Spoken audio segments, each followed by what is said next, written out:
واوري. بېوزله خو خوشحاله کورنۍ. په یو کوچنی کلی کې یوه بېوزله خو خوشحاله کورنۍ اوسېدله. په دې کورنۍ کې یو ډېر محنتي پلار، یوه مهربانه مور او 2 ماشومان علي او فاطمه وو. که څه هم د دوی سره ډېرې پیسې نه وي، خو د هغوی زړونه د مینې او هیلو نه ډک وو.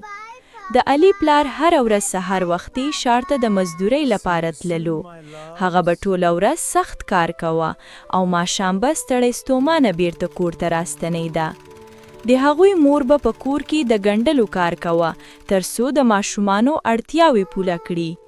که څه هم د دوی په کور کې لوبې، قیمتي کالي او خوندور خواړه نه وي، خو دوی ټول له یو بل سره ډیره مینه لرله. هره شپه به د ټول سره کیناستل، ساده خواړه به یې خوړل او د خپل ورځني ژوند کیسې به یې یو بل ته کړلې. علي او فاطمه په زده کړو کې ډیر